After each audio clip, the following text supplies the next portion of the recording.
pakinggan naman natin etong sagot mga kababayan ni Congressman Garin sa paratang ni Paulo Duterte na siya ang nanguna para makakuha ng napakaraming pirma at siya ang nagmaniubra mga kababayan noong pagpapakalat ng pirma para ma-impeach sa Kamara etong si Sara Duterte. So ngayon ipagpatuloy pa natin. Laanan ni Garin ang sinabi ni Pulong. Malisyoso raw ito. Hamon niya, lumantad ang nagbigay ng impormasyon kay Pulong na siya ang nagmaniobra sa pirmahan ng impeachment. Nag-post din si Davao City Mayor Baste Duterte at sinabing naging agresibo ang aniyay mga hayop. Tinagpa niya ang mga pangalan ni na House Speaker Martin Romualdez at Pangulong Bongbong Marcos. Kita nyo mga kababayan basahin muna natin yung nakita nating balita about dito. Sabi kasi dito mga kababayan, asan ba yun? Yan! Sabi dito mga kababayan, kapag ka daw nako-corner, etong mga animals, etong mga hayop, become aggressive mga kababayan, nagiging agresibo. Yan po yung sabi mga kababayan ni Basti Duterte. Tapos itinag po niya yung pangalan ni Congressman Martin Romualdez at saka po ni PBBM. So ngayon, basahin natin muna ito. Sabi dito, corner animals become aggressive. Iyan ang tila babala ni Davao City Mayor Sebastian Basti Duterte kina Pangulong Ferdinand Marcos Jr. at House Speaker Martin Romualdez sa kanyang trends post matapos ang pagkaka-impeach ng kapatid na si Vice President Sara Duterte sa Kamara de Representantes. Alam niyo mga kababayan, medyo nalilito ako sa balitang ito Kasi ang sinasabi dito mga kababayan, yan daw po ang babala ni Mayor Baste, kina PBBM at House Speaker Martin Romualdez. So ngayon, kung yan ay babala ni Mayor Basti Duterte, sino yung hayop na tinutukoy niya dito na kapag ka nako-corner na, nagiging aggressive mga kababayan or palaban? Sila ba yon? Kasi mga kababayan, kung titingnan po natin, kung hihimayin natin to, etong mismong sinabi niya, corner animals become aggressive, Martin Romualdez, Bongbong Marcos, ani po nitong si Baste sa kanyang post. So kung titingnan nyo, may dalawa kasi akong nakikita dito. Una, ang tinutukoy niyang hayop dito, mga animals, walang iba kung hindi itong si House Speaker at saka itong si PBBM. Kasi nako-corner down nila, mga kababayan, doon sa issue ng 2025 budget na may blank-blanks. And then mga kababayan, na nakikita ko pang isa dito, siguro baka sila yung hayop kasi unang-una, nagbibigay sila ng babala na baka magkakaroon ng kaguluhan kung sakali na ipagpapatuloy etong impeachment laban po kay Sara Duterte. So yan po mga kababayan, yung sinasabi dito ni Mayor Baste. So ngayon, ituloy pa natin. Tanggalin na natin to. Malungkot naman at hindi makapaniwala ang mga Dabawenyo sa nangyari sa buhay politika ng kanilang dating alkalde na si VP Sara. Narito ang kanilang pahayag. Nag-uol gani ko ma'am no. Nalungkot talaga ako. Hindi ako makapaniwala lalo't wala namang kasalanan si Inday Sara. Bakit pa nila in-impeach? Laban lang.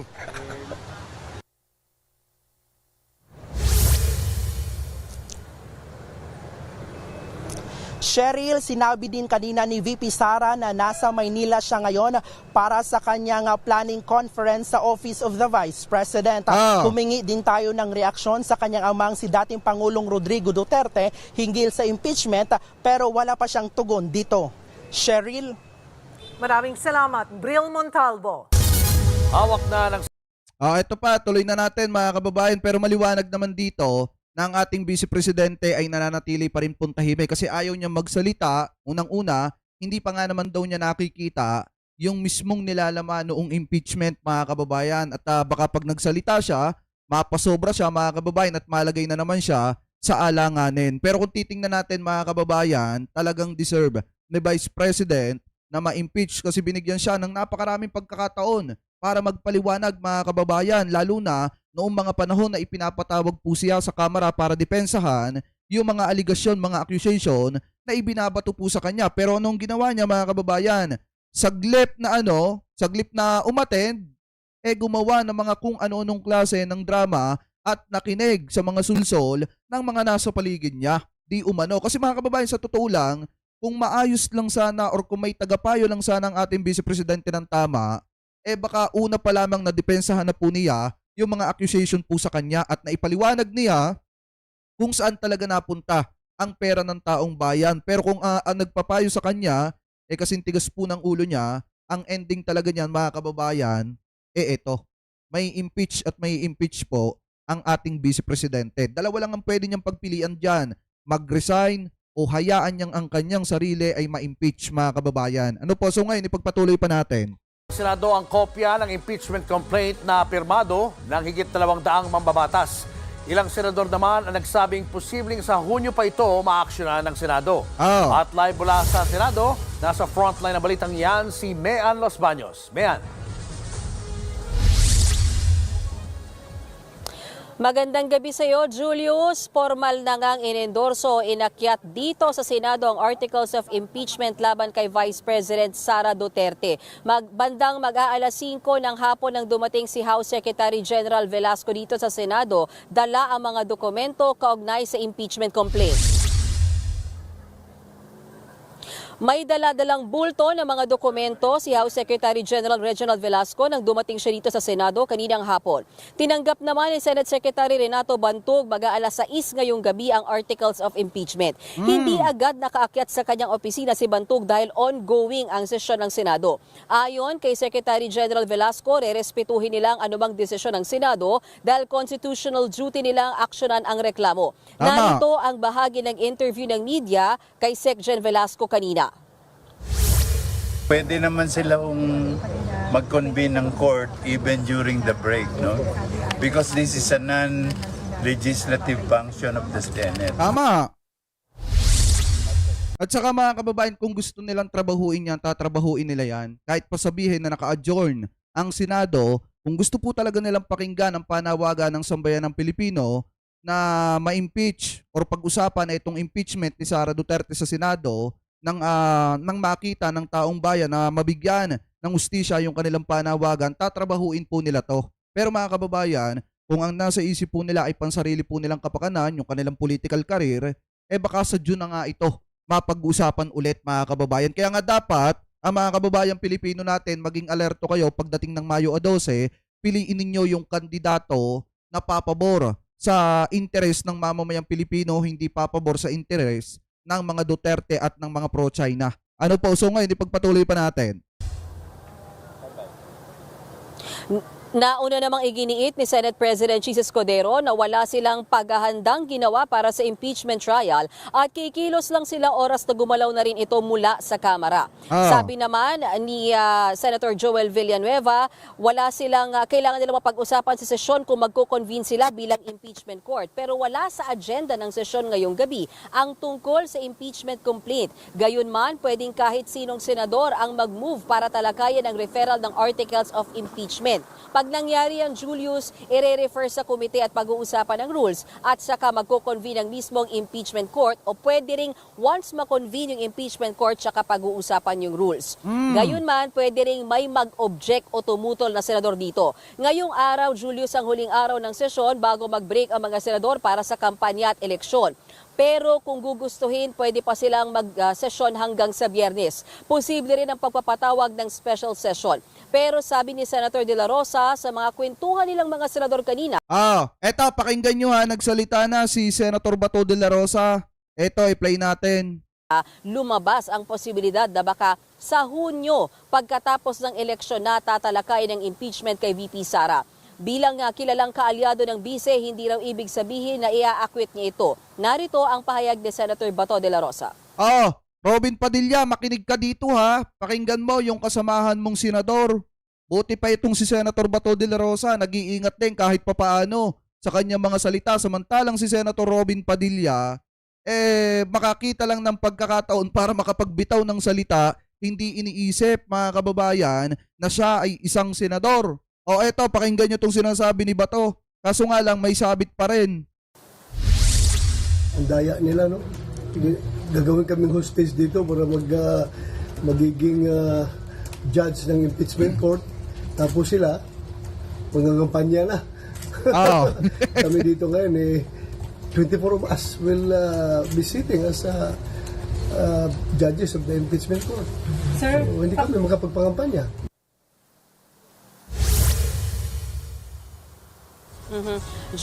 So parang ang dating iniisip pa rin ni Senator Bato de la Rosa yung kanyang pangangampanya kaysa aksyonan yung problema ng taong bayan, yung panawagan ng mamamayang Pilipino na dapat ay napapakinggan yung kanilang tinig na ma-impeach na itong ating Vice Presidente. Kita nyo mga kababayan na ang nasa isip pa rin ni Senator Bato de la Rosa, mangampanya kaysa gampanan yung kanilang trabaho bilang mga senador. Ano po, ipagpatuloy pa natin. Julius, oras lang na makonvene yung sakasakali, ngayong gabi, mahaba pa naman ng gabi, sakaling makonvene yung impeachment court or ma-refer yung impeachment case ni Vice President Sara Duterte sa Senado, pwedeng ituloy yung impeachment trial kahit naka-adjourn o naka-break yung sesyon. Diba? Pero iginigiit na mga senador, dapat plansyahin yung rules of impeachment dahil kung matatandaan ninyo, yung rules of impeachment na meron ang Senado sa ngayon, ginamit kay dating Pangulong Joseph Estrada at kay dating Chief Justice Corona. So magkaiba kasi ito yung unang pagkakataon na isang Vice Presidente ang i-impeach. Buena mano! Julius? Kaya nga may naalala ko, dati mo na rin na-cover yung impeachment trial ni dating Chief Justice Renato Corona. Sa experience mo, gaano ba ang tinatagal nitong impeachment proceedings na ito para kay VP Sara kung sakasakaling ito'y matutuloy? Unique kasi yung time na yon, Julius, naalala ko, December 12, 2011 siya, na-impeach siya na mayapang CJ Corona. Then, diniretso, parang ganito rin, diniretso sa Senado. Pero kasi dahil December, nagkaroon ng Christmas break. And then, pagbalik nila ng January, inayos yung rules, at logistics-wise Julius, nandyan yung pasusukatan pa sila at patatahian ng robe. Ganun din yung sinasabi ng mga senador ngayon, malamang patahian sila ng robe kasi iba naman na yung composition ng senators this time. And then by January 16, 2012, nag-start na yung trial. Doon na pinlansya yung rules, doon na pinakilala yung prosecution, doon na inilatag yung kanilang mga argumento at doon na rin na dumipensa yung team naman noon ni CJ Corona. Kung gaano katagal, inabot kami ng 5 buwan kasi nagsimula ng January na ilabas yung conviction o yung mismong desisyon by May 2012. Julius. Kapag sumalang ba si VP Sara sa Senado, natatay yung impeachment court, sa tingin mo, do they have the numbers para makonvict siya? Yan din ang paulit-ulit naming tanong, Julius, sa mga senador na nakakausap namin. But ayaw nilang magsalita sa pulso ng mga kapwa-senador nila dahil nga naman, syempre... Hindi, ganito yan mga kababayan. Kung sino yung mga senador na open na nagsasabi na ididepensa nila, ilalaban nila si Sara,